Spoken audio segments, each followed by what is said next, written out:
어제 7차 변론에서 윤 대통령 측은 야당의 줄탄핵과 예산 삭감 등을 이유로 합법적인 계엄을 선포한 거라고 주장했습니다. 국회와 윤 대통령 양측은 부정선거 의혹 등을 둘러싸고도 공방을 벌였습니다. 현장에 취재기자 나가 있습니다. 권준수 기자. 네, 헌법재판소입니다. 네, 어제도 윤 대통령이 직접 심판에 출석해서 발언하는 기회를 가졌죠.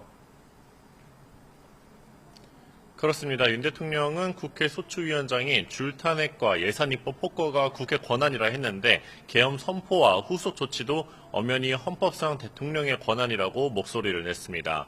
계엄의 절차적인 위헌 위법성보다 국정마비 등 계엄을 선포하게 된 배경을 설명하는 모습이었는데요.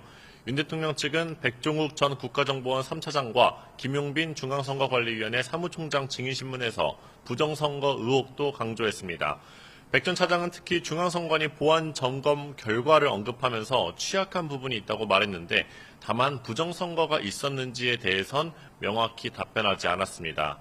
이어 김용빈 중앙선관위 사무총장도 가짜 투표지가 발견됐느냐는 질문에 보고받은 건 없는 것으로 알고 있다고 말했습니다.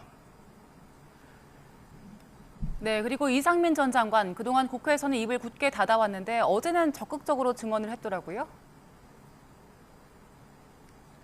네, 국회 국조특위 등에서 증언하지 않겠다고 밝혔던 이상민 전 행정안전부 장관은 증인으로 출석해 계엄 선포 직전 열린 국무회의와 언론사 단전, 단수 지시 의혹 등에 대해 상세히 답변했습니다. 소방청 단전과 단수 쪽지를 멀리서 봤지만 그 쪽지를 전달받지는 않았다고 밝혔는데요. 소방청장 등에게 관련 지시를 내리지 않았다고 선을 그었습니다. 국무회의 절차적 흠결 논란에 대해선 실질적으로 회의가 있었다고 주장했습니다. 이 전 장관은 국무회의라는 인식이 있었고 계엄의 찬성 반대를 명확히 밝히진 않았지만 국무위원들이 대통령에게 우려를 전달했다고 밝혔습니다. 한덕수 국무총리나 다른 장관들이 국회에서 답변해온 것과 대조적이었는데요. 이 전 장관은 또 윤 대통령이 계엄이 오래가지 않을 거란 취지로 말을 했었다고 이렇게 전하기도 했습니다.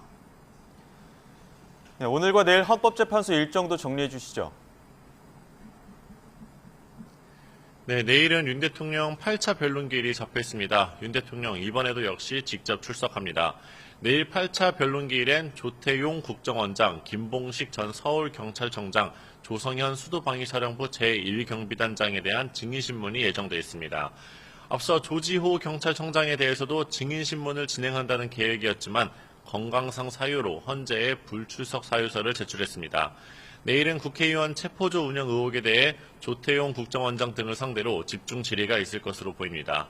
이런 가운데 오늘 오후 2시엔 최재해 감사원장의 탄핵심판 변론기일이 열리는데 감사원 직원 등을 증인으로 불러 신문이 있을 예정입니다. 지금까지 헌법재판소에서 YTN 권준수입니다.